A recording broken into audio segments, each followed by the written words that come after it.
les gens peuvent me poser la question, pourquoi la prière d'un consacré? Est-ce que quand un consacré prie, sa prière est-elle différente d'un autre chrétien?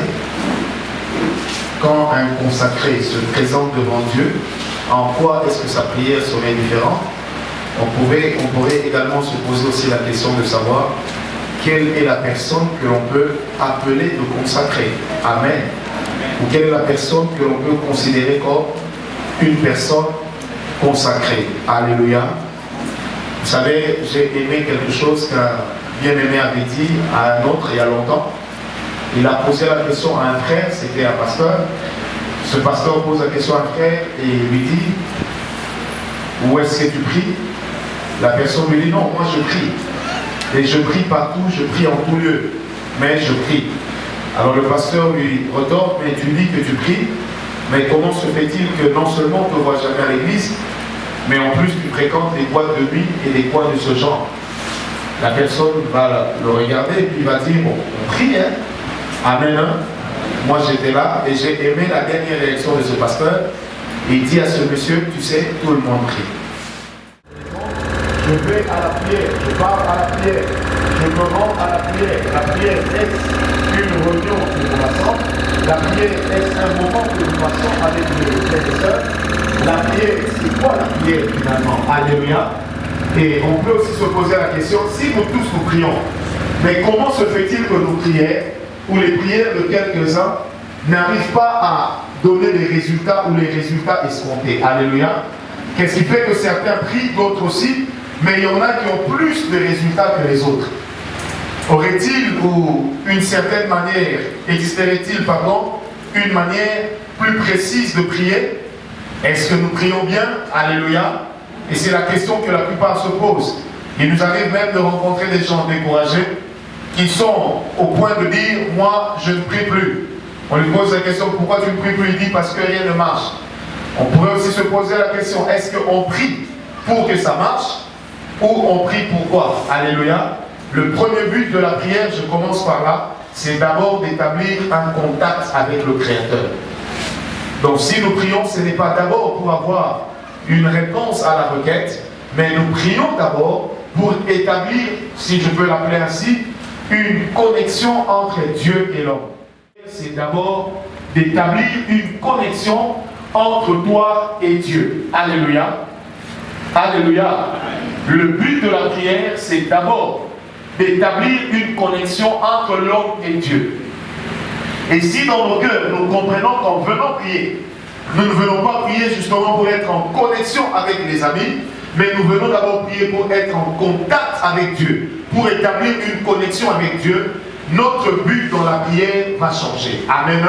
Ou notre manière de prier va changer. Quand on prie, moi j'ai l'habitude des fois de jeter un peu un regard à gauche et à droite. Vous allez remarquer qu'il y en a qui regardent les autres. Il y en a qui se grattent un peu. Rien qu'en regardant leurs yeux, vous sentez qu'ils sont en train de réfléchir à autre chose.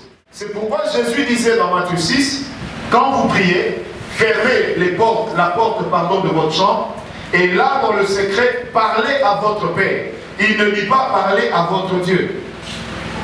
Si en priant on s'adressait à Dieu, on ne ferait rien d'extraordinaire. Parce que tout le monde s'adresse à Dieu. Même le païen, quand il prie, il s'adresse à Dieu. Le Seigneur ne veut pas que nous puissions nous approcher de lui comme s'il n'était que Dieu. Mais lui veut que nous puissions, à chaque fois que nous nous approchons de lui, considérer d'abord la qualité de notre relation avec sa personne. Amen. C'est pourquoi Jésus dit, quand vous priez, dites, parlez à votre Père qui est dans les cieux, et dites, notre Père qui est aux cieux. Il ne dit pas, dites, notre Dieu qui est aux cieux. Parce que les dieux, il peut y en avoir plusieurs. Mais le Père dans le ciel, il n'y en a qu'un seul. Et Jésus pose les bases d'une vraie prière. Quand vous priez, dites, notre Père qui est au ciel. En fait, Jésus veut dire ceci. J'insiste, c'est ta relation avec Dieu qui détermine la qualité de ta prière. Je reprends, c'est ta relation avec Dieu. Aussi profonde peut-elle être, aussi puissante sera ta prière. La mouvance de Dieu lorsqu'il vient vers toi. Amen. Qu'est-ce qui se passe dans la prière? Nous nous approchons de Dieu et Dieu s'approche de nous. nous approchons de Dieu et au même moment où nous nous faisons des pas vers Dieu, le Seigneur aussi fait des pas vers nous. Amen. Mais qu'est-ce qui peut créer ce contact-là? C'est d'abord le fait d'entretenir une relation d'intimité avec la personne vers qui on vient. Amen. C'est pourquoi j'ai dit, la nature ou la qualité de notre relation avec le Père détermine également la valeur ou la qualité de notre prière. Une vraie prière ne peut être une prière que lorsque on sait devant qui on se tient. Amen. Celui qui parle à Dieu parlera d'une certaine manière. C'est comme ça qu'il y en a en trébuchant qui disent hey, Seigneur, alléluia. Il y en a de plus en plus. Surtout qu'à Kinshasa, les gens qui ne parlent pas anglais s'exclament en anglais. Oh yes, oh my God. Quand vous prêchez, vous entendez au milieu des jeunes plusieurs cris. Oh my God, alléluia, oh my God. C'est bien, c'est même merveilleux. Mais il est écrit, tu ne citeras pas le nom de l'Éternel, ton Dieu, en vain. Le nom de Dieu ne peut pas être cité sur le coup d'une émotion. Ça doit être cité sur le coup d'une relation. Quand la relation est profonde avec la personne du Père, le fait de citer le nom du Père, ou de citer même le nom de Dieu, qu'est-ce que ça fait? Ça nous rapproche, ça titille en nous. Amen. Quand une personne est amoureuse d'une autre, même si vous avez les yeux fermés, en sentant l'odeur de son parfum passer à côté de vous, qu'est-ce qui va se passer? Ça va faire jaillir en vous quelque chose. Vous sentirez que votre cœur se met à battre. Hier, je parlais à mon époux, je lui ai dit, je ne sais pas comment je réagirais quand tu vas rentrer. Une trop longue absence. Amen. Est-ce que vous le comprenez? Pourquoi ça? Parce que quand une personne est amoureuse d'une autre, le but poursuivi, c'est lequel? On soit ensemble et qu'on ne se quitte pas. Pourquoi? Parce qu'une relation profonde nous poussera toujours à vouloir demeurer ensemble. Une introduction. Amen. La relation a subi un coup. C'est pourquoi on n'a plus envie d'être avec l'autre. On n'a même pas envie de la regarder. Quand le téléphone sonne et que son numéro apparaît, la personne vous énerve encore plus. Mais quand on est amoureux, parce qu'il y a une différence entre aimer quelqu'un et tomber amoureuse d'une personne. Amen. Mais quand on est vraiment amoureux d'une personne, on a envie d'être avec elle. On a envie d'entretenir cette relation. On a envie de cette proximité. C'est pourquoi on dit toujours deux personnes qui s'aiment. S'ils restent trop ensemble isolés, une bêtise peut vite arriver. Non pas parce qu'ils l'ont programmé, parce que tout simplement, le fait d'être amoureux d'une personne fait que naturellement certaines barrières, même dans la pensée, tombent. Est-ce que vous me comprenez? Il y en a plusieurs qui prient, mais il y en a très peu qui voient Dieu. Je vais faire moi une introduction douce, parce qu'il y a des choses compliquées que je dirai demain et après-demain. Alléluia. Prenez avec moi Hébreux 11:6. Et qu'il récompense ceux qui le cherchent. J'ai lu ça dans la version grecque avant de venir. La Bible dit ceci, c'est la dernière partie, la partie B de ce verset. Il faut que le cherchant de Dieu sache que Dieu est et qu'il le rémunère parce qu'il le cherche. Est-ce que vous me comprenez? Donc Dieu tel qu'il est là, il n'a pas de l'argent à donner à tout le monde, si je peux le dire ainsi. Mais quand quelqu'un le cherche, le Seigneur se rendant compte qu'il est cherché, en ce moment-là, il se transforme en rémunérateur. C'est comme pour dire, quelqu'un peut chercher Dieu, mais parce qu'il ne croit pas pouvoir le trouver, Dieu ne sera pas pour lui un rémunérateur. Est-ce que vous me comprenez? Alléluia. Et il y a une grande différence entre chercher Dieu et rechercher Dieu.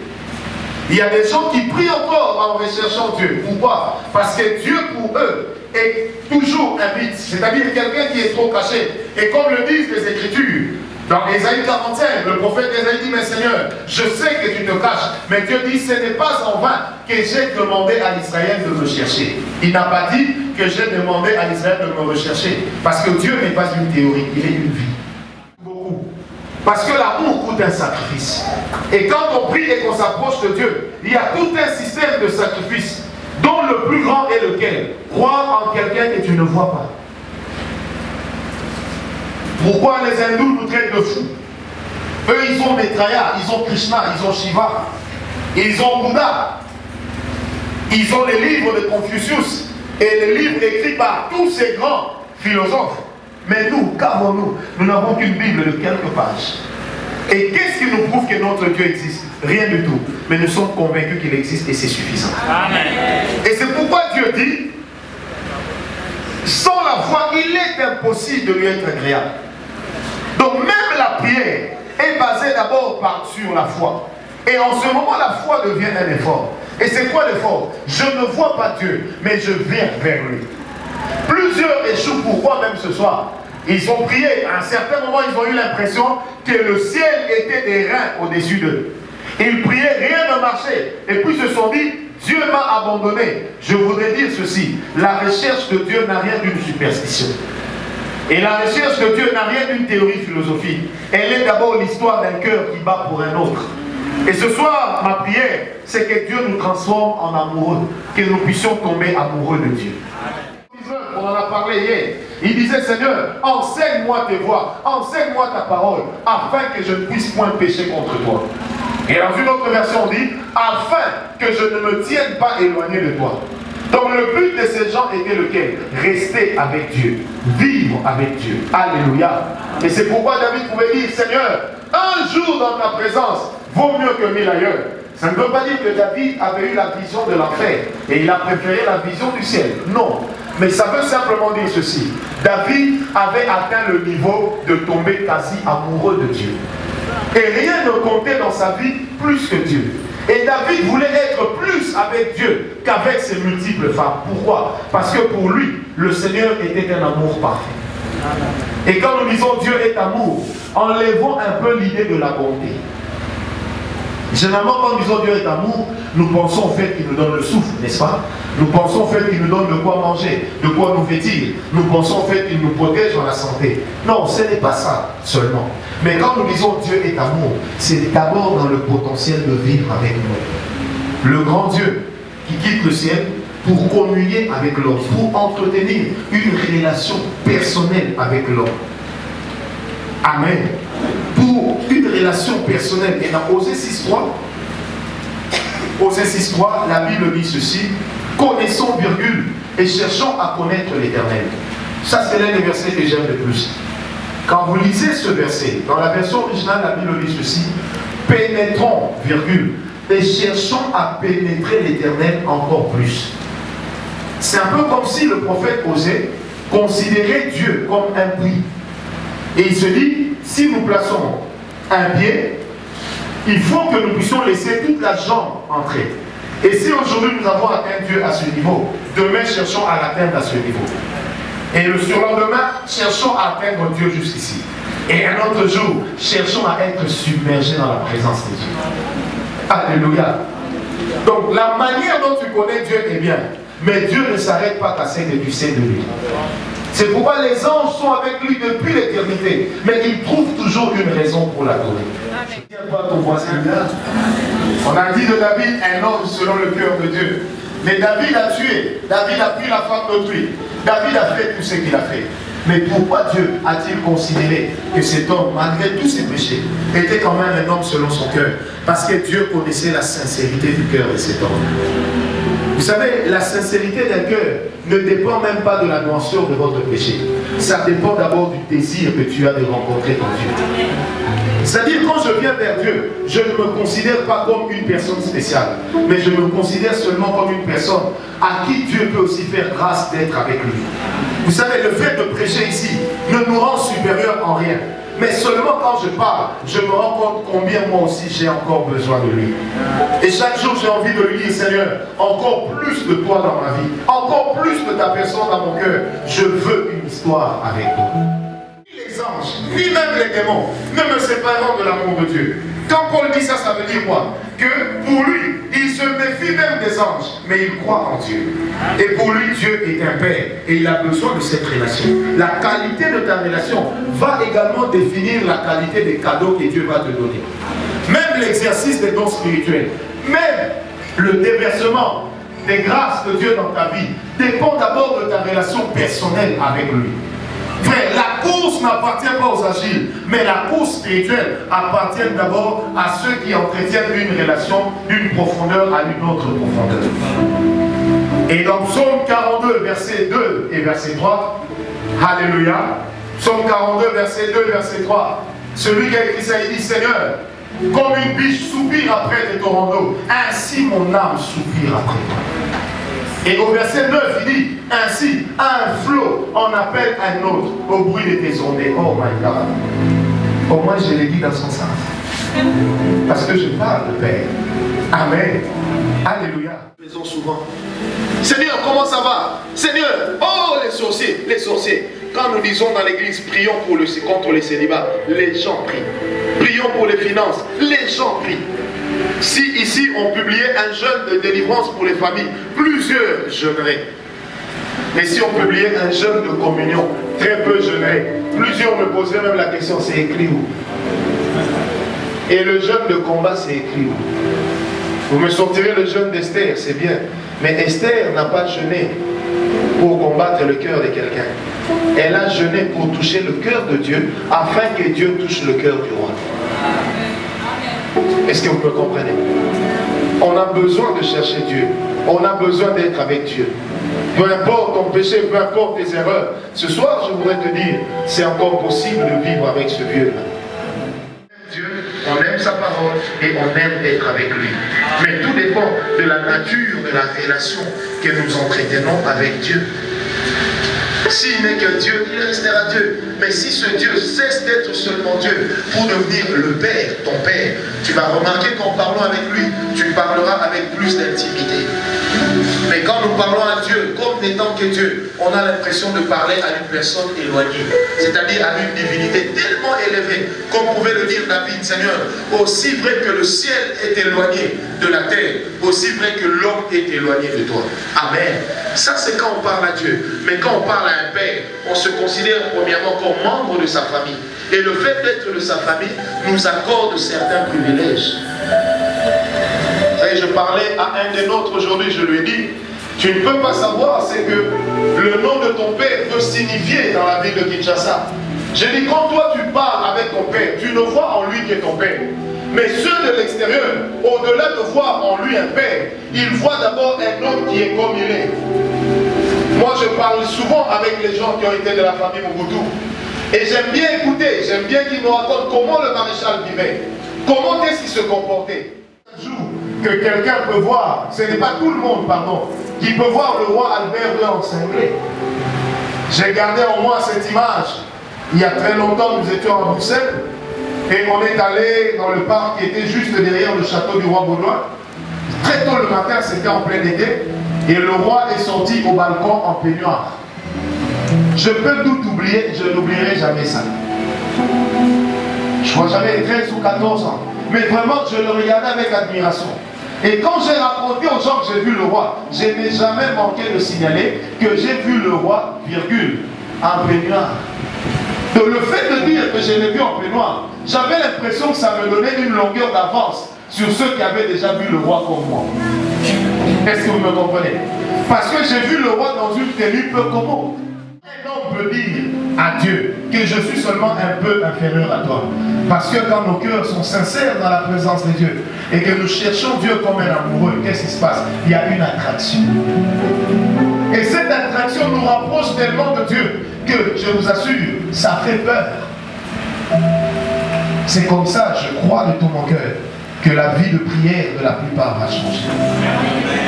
Il faut qu'on atteigne des dimensions où, quand on est en train de prier, non, on n'est pas en train de dire des choses à Dieu, mais on est en train de vivre un moment avec lui, de vivre un instant, de sorte que quand tu pars de là, tu sens vraiment que tu as laissé quelque chose. Tu sens que tu as tout de suite envie de revenir pour être avec lui.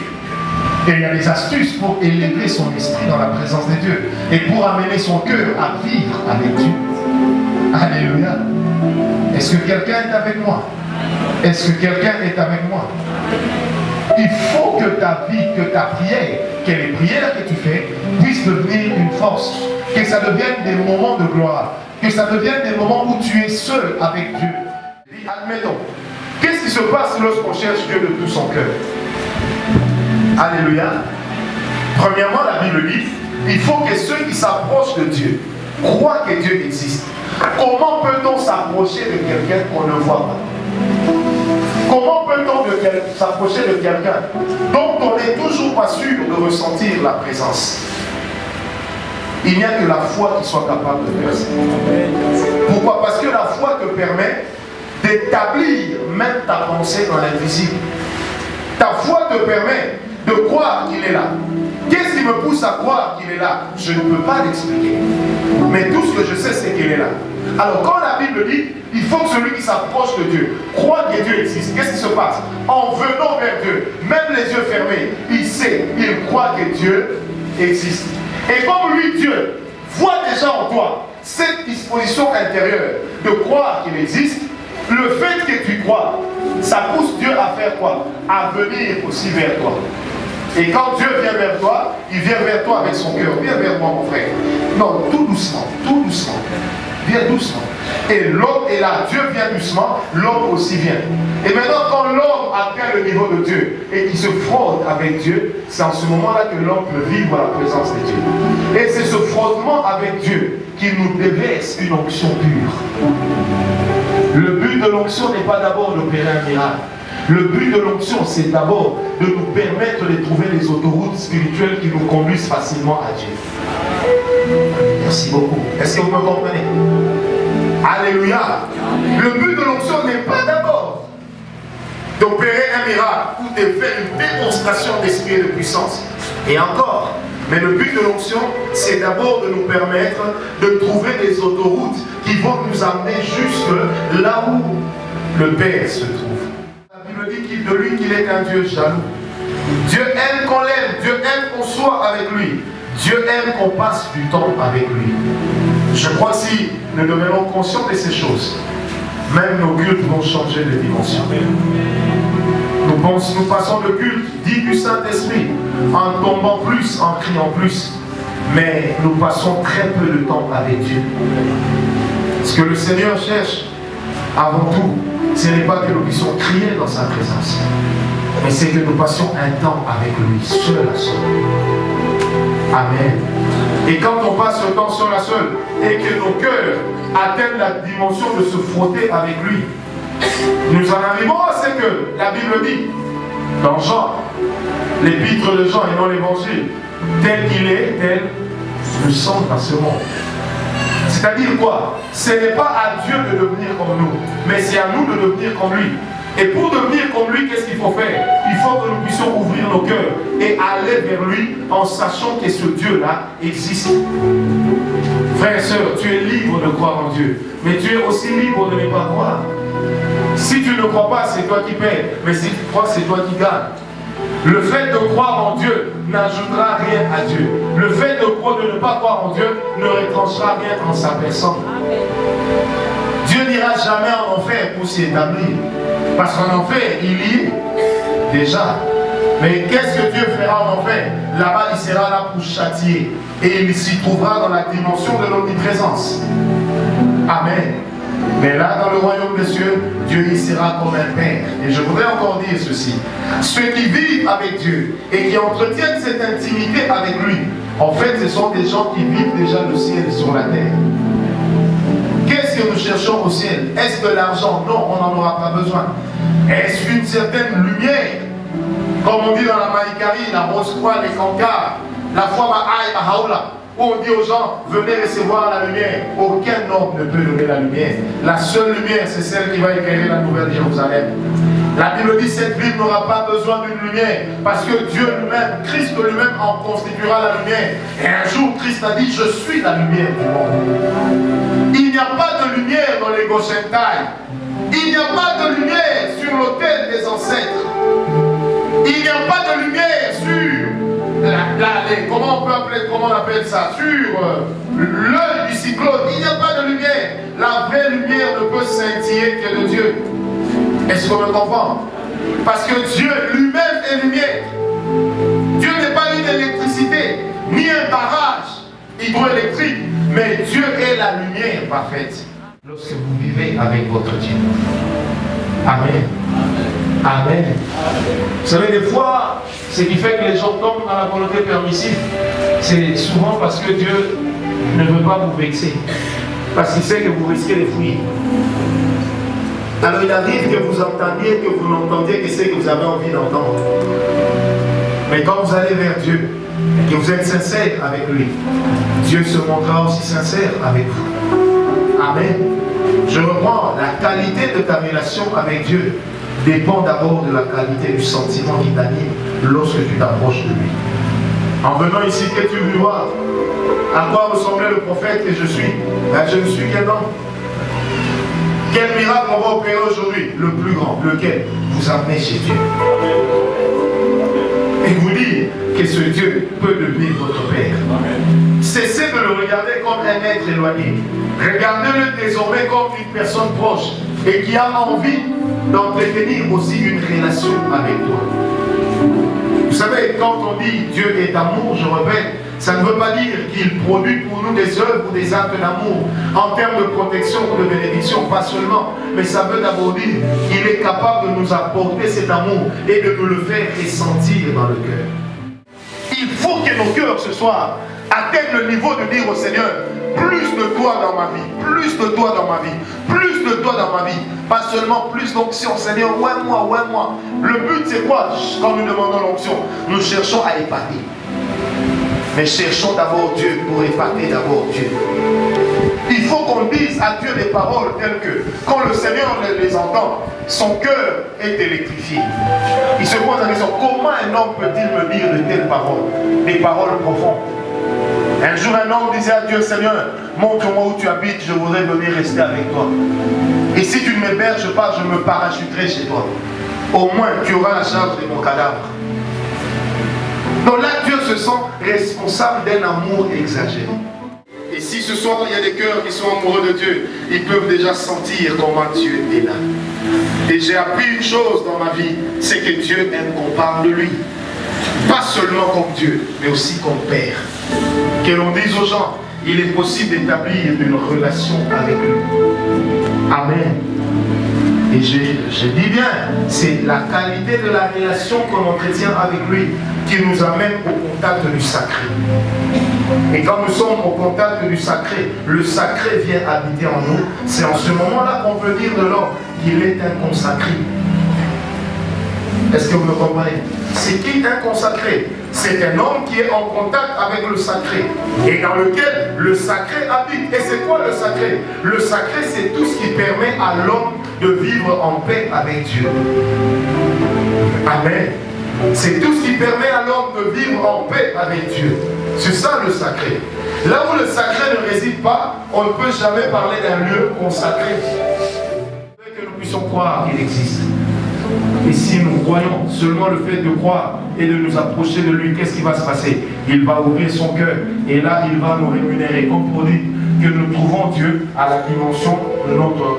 nous trouvons toujours Dieu à la manière dont nous le cherchons.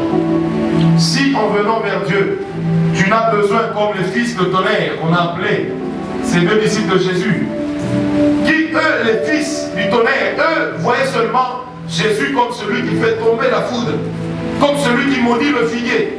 Et bien, ton Dieu n'est pas celui qui maudit le figuier. Mais si ton Dieu est amour, la relation sera profonde avec lui. Vous savez, la capacité de Dieu ne peut jamais se cacher en dehors de sa personne. Qui a la personne a la capacité. Mais qui a la capacité sans la personne peut tomber dans la séduction. Et le but du démon de la séduction n'est pas de vous amener à avoir des yeux qui scintillent quand on vous regarde. Non.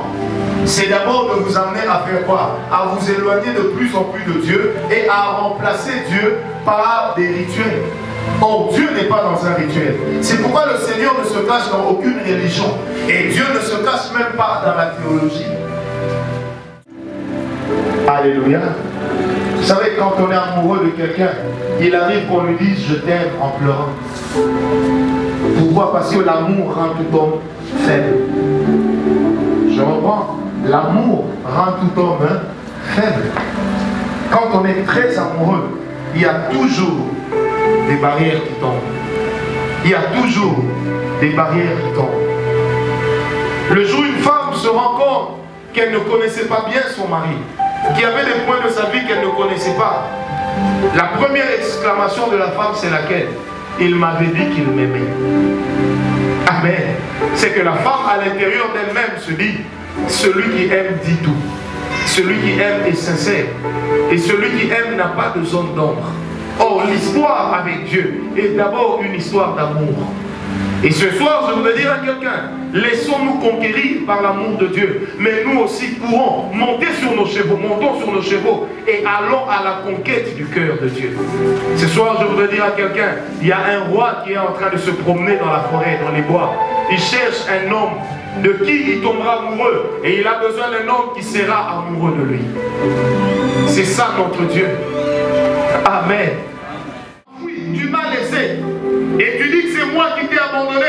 Et Dieu ajoute à Israël, eh bien, montre-moi la lettre de divorce par laquelle j'étais répudié. Parce que Dieu peut se fâcher, mais il ne retire pas son amour. Il dit, Israël, tu es pour moi une épouse. Montre-moi la lettre de divorce par laquelle j'étais répudié. Et dans Isaïe 63, verset 10, la Bible dit ceci, ils ont été rebelles à son esprit. Alors il s'est levé pour les combattre. Ils ont été rebelles à son esprit. Il s'est levé pour les combattre. Pourquoi? Parce que Dieu est amoureux de lui-même. Amen. Et Dieu veut que les cœurs des hommes et les cœurs des femmes ce soir puissent se river vers lui. Que nous puissions déverser tout notre dévolu sur le Seigneur et que nous puissions lui dire, Seigneur, encore plus de toi, je veux vivre avec toi. Vous savez, les gens qui sont profonds avec Dieu, quand ils prient, ils ne sont pas là seulement, Seigneur, bénis-moi, Seigneur, touche-le. Non, ils sont là d'abord à dire, Seigneur, plus de toi, je veux vivre avec toi. Amen. Et moi, j'aime bien les chansons telles que Mon love. Amen. Puis c'est comme ça, la version originale. On dit plus d'amour, plus de toi, plus de ta présence dans ma vie. Et alors, cela me poussera à t'adorer. Amen. C'est-à-dire quoi? On a tellement été avec lui, on l'a tellement aimé, que cet excès-là nous pousse à trouver des paroles qu'il faut. À dire à Dieu, je peux même risquer de le lire, des paroles qu'il n'a pas encore entendues. Vous savez, ce soir, il arrive que Dieu se dise, j'entends des hommes parler aux femmes, j'entends des hommes écrire des poésies, écrire des poèmes en respectant toutes les lois de la prose et des rimes. Mais Dieu se pose la question, où est l'homme qui me dira aussi des paroles qui vont ébranler mon cœur? Et je peux dire à quelqu'un ce soir, le cœur de Dieu peut se laisser ébranler par les paroles d'un homme. Pourvu que ces paroles soient le reflet de ceux qui se cachent dans son cœur. Amen. Pourquoi dans le jardin d'Éden, Dieu descendait vers l'homme? Et comment l'homme était capable de savoir que là Dieu est descendu? Vous me répondrez très facilement, parce que la voix était audible et elle se faisait entendre. Alors je peux aussi poser la question ce soir, où est passée la voix audible? Mais comment la Bible pouvait dire que l'homme se cachait? Pourquoi il se cachait? Et la Bible dira, parce que la voix de l'Éternel se promenait dans le jardin. Comment l'homme pouvait-il repérer la promenade, si on peut le dire ainsi, ou la marche de la voix de Dieu? Parce qu'en tout homme, il y a toujours une boussole qui lui permet de reconnaître les voix de Dieu. C'est pourquoi la Bible dit, il a mis en l'homme la pensée de l'éternité. Mais pourquoi le grand Dieu quitte le ciel pour venir chercher l'homme dans le jardin d'Éden? En fait, quand on dit Dieu, venait dans le jardin d'Éden, Vicky, ça veut dire, donc Dieu concentrait sa présence comme un être humain pour venir rencontrer un homme. Et dans l'Apocalypse, la Bible dit, Dieu arrête la louange au ciel parce qu'il veut écouter les fils des hommes l'adorer. Amen. Vous savez, les anges n'ont pas été créés pour jouer notre rôle. Ils n'ont pas été créés pour nous remplacer. Et nous aussi, nous n'avons pas été créés pour les remplacer. Mais nous sommes des compagnons d'adoration. Nous sommes des compagnons d'amour.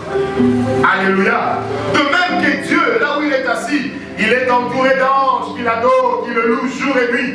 De même que là où Dieu est ici ce soir, il a besoin d'être entouré des hommes qu'il aime, des hommes qu'il adore, des hommes qu'il adore. Frère, plus tu aimes Dieu, plus tu vas attirer le sacré dans ta vie. Et quand le sacré se sera établi dans ta vie, qu'est-ce qui va se passer? Tu seras mis à part. C'est pourquoi Balaam dira dans Nombre 22, on lui dit, on t'a appelé ici pour maudire Israël. Mais comment ne parviens-tu pas à le maudire? Écoutez ce que Balaam dira. Il dit, Balaam, je viens pour le maudire. Mais je n'y arrive pas. Pourquoi? Parce que c'est un peuple qui a sa demeure à part. Ça veut dire au milieu des nations, Israël n'est pas là. Donc j'applique tout ce que j'ai appris sur l'art de la malédiction. Mais ça ne marche pas contre Israël. Pourquoi? Parce qu'il a sa demeure à part. Et être mis à part veut dire être consacré, être dédié, être offert. Alléluia. L'homme qui est amoureux de Dieu, il se met à part pour Dieu. Seigneur, plus de toi et rien que toi dans ma vie. Frère, je voudrais dire une parole terrible. Nous devons amener notre vie à une dimension où nous ne prions pas pour que Dieu nous donne, mais nous prions pour que Dieu se donne. Est-ce qu'on me comprend? Nous devons arrêter de prier pour que Dieu nous donne. Il nous a assez donné. Mais prions maintenant pour que Dieu se donne à nous. Or, je sens dans mon cœur qu'il y a un cœur qui va être ébranlé. Parce qu'il va rencontrer son Dieu. Tu as beaucoup parlé à Dieu. Tu as beaucoup prié, c'est bien. Mais il est resté si loin de toi. Pourquoi? Parce que tu avais plus de problèmes que l'amour pour lui. Et il arrive que Dieu en ait marre des problèmes. Il arrive que Dieu en ait marre. Il arrive que Dieu se fatigue d'écouter nos requêtes. Et ce soir, Dieu se pose la question, y a-t-il pas aussi des hommes qui peuvent vouloir juste être avec moi? Mais c'est quoi l'amour sincère? Je ne sais pas pourquoi il m'aime, mais je sais seulement qu'il m'aime. Et on doit amener Dieu. Non, Seigneur, on va t'amener là, rien à faire. On doit amener Dieu à comprendre que nous l'aimons seulement parce qu'il est comme il est. On doit trop l'aimer. Ce gars-là, on doit l'aimer. Permettez-moi de parler de lui avec une certaine intimité. Arrêtons de dire Dieu. Non, disons Dieu. Ou Père. Disons Seigneur. Vous savez, celui qui a trouvé ne cherche plus. Tout ce qu'il fait, c'est quoi? C'est une dimension. De le découvrir dans un nouvel an. De le découvrir sous un jour nouveau. Alléluia. Quand on aime une femme, on ne lui fait pas la cour chaque jour. Sinon, vous serez à court de parole. On ne demande pas à sa femme la main, puisqu'on a déjà sa main. Mais qu'est-ce qu'on cherche à faire? À l'impressionner, afin d'entretenir une relation chaque jour plus profonde. Non pas parce que nous devons mourir, non, mais parce que nous devons mourir, mais d'une autre manière. Pas qu'on doit nous mettre dans un cercueil pour que nous allions l'adorer, non. Mais parce que nous serons morts dans nos motivations, morts dans nos intentions, morts dans nos sentiments. Nous n'aurons qu'au sentiment que Dieu, être avec lui, vivre avec lui, passer du temps avec lui, communier avec lui, parler avec lui, le chérir, l'aimer, l'adorer. Et même s'il le faut, dire Seigneur, je protégerai ta réputation. Parce que quand on aime, on protège. Et quand on ne peut plus protéger, alors on se donne. Est-ce qu'on me comprend? Ce soir, je crois que Dieu va se donner à quelqu'un. Et la vie d'une personne sera transformée, sera changée. Et le moment de prière d'une personne sera métamorphosé. C'est pourquoi la Bible dit dans les psaumes que même les arbres des champs battent les mains en l'honneur de l'Éternel. Et Jésus avait dit en son temps, si vous n'adorez le Père, même ces pierres vont l'adorer. Pourquoi? Parce que tout ce que Dieu a créé émet un son. Et l'homme, c'est l'animal le plus intelligent que Dieu ait créé. Amen. Allez prier à la forêt. La nuit, vous allez sentir, avec le coup du vent, comment est-ce que les arbres adorent Dieu. Il y a un rythme très bien. C'est très beau à entendre. Ça produit un son merveilleux, un son extraordinaire. Vous sentez comment la nature, rebelle soit-elle, adore son Créateur. Et toi, l'homme que Dieu a créé à son image, qu'est-ce que tu attends pour lui ouvrir ton cœur et pour dire, Seigneur, ma prière à moi ce soir, c'est que je m'offre à toi. Offre-toi aussi à moi. Dieu aime les gens qui le cherchent. Dieu aime les gens qui le cherchent. Dieu aime les gens qui veulent chaque jour approfondir la relation avec lui. Il faut une relation parfaite. C'est par la foi que Enoch crut Dieu. Amen. C'est par la foi qu'il crut Dieu. Moi j'aime bien dire crut Dieu, pas cru en Dieu. C'est par la foi que Enoch crut Dieu. Alléluia. Et qu'à cause de sa foi, un jour, il ne fut plus. Donc moi j'ai cette foi-là, qu'un jour on sera en train d'adorer Dieu. Et puis il y a des gens parmi nous qui disparaissent. Pas parce qu'il y a eu l'enlèvement, mais parce que Dieu nous a enlevés. Parce que cela a été glissé qui a déjà été. Ce qui a déjà été. Il n'y a rien de nouveau sur le soleil. Pourquoi nous croyons qu'il y ait des nouvelles choses seulement dans les miracles que nous opérons? Mais pourquoi nous ne croyons pas qu'il peut aussi avoir des choses que nous avons lues dans la Bible, mais qui vont encore revenir dans nos vies?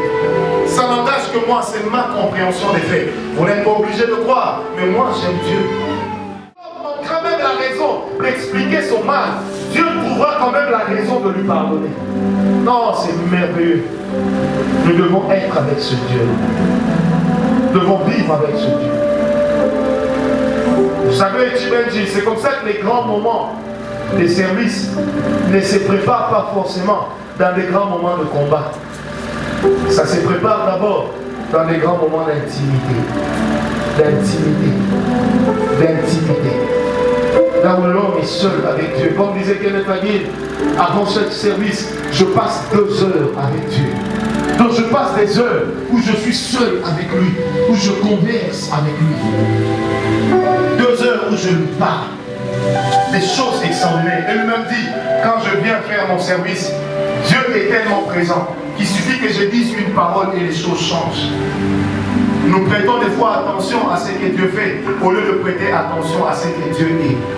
La base de la prière, ce n'est pas ce que Dieu peut faire, mais c'est d'abord ce que Dieu est. Et c'est pourquoi la première révélation que nous avons dans la vie n'est pas la révélation du sacerdoce, n'est pas la révélation du miracle, n'est pas la révélation de je ne sais quoi, mais c'est d'abord la révélation de la sainteté de Dieu.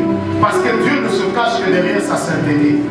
Et en Dieu, il n'y a pas plus grand que sa sainteté. Sa puissance est contenue dans sa propre sainteté. Pourquoi les hommes craignent Dieu? Lorsqu'il révèle sa sainteté, en sa sainteté se cache sa puissance. Est-ce que vous me comprenez? Est-ce que vous me comprenez? Alléluia! Est-ce que vous pensez que nous pouvons, chacun peut parler à son Dieu? Nous allons fermer les yeux. Que chacun prenne la position qu'il trouve la meilleure. Et nous allons parler à Dieu. Chacun va parler à son Père.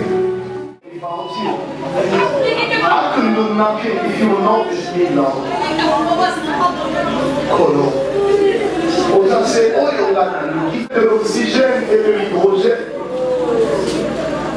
Je veux ça. Je veux ça. Je veux ça. Je veux ça. Je veux juste être avec toi. Oh. Tout ce que tu voudrais, tu sens, tu dois dire, que tu dois faire, laisse ça s'exprimer. J'insiste, tu es libre dans la présence de Yahweh. Oh, tu es libre dans la présence de Yahweh. Tout ce que tu voudrais dire, que tu voudrais faire, laisse-le s'exprimer. Ce n'est pas au Dieu de ton voisin dont tu parles, mais c'est à ton Père que tu es en train de parler.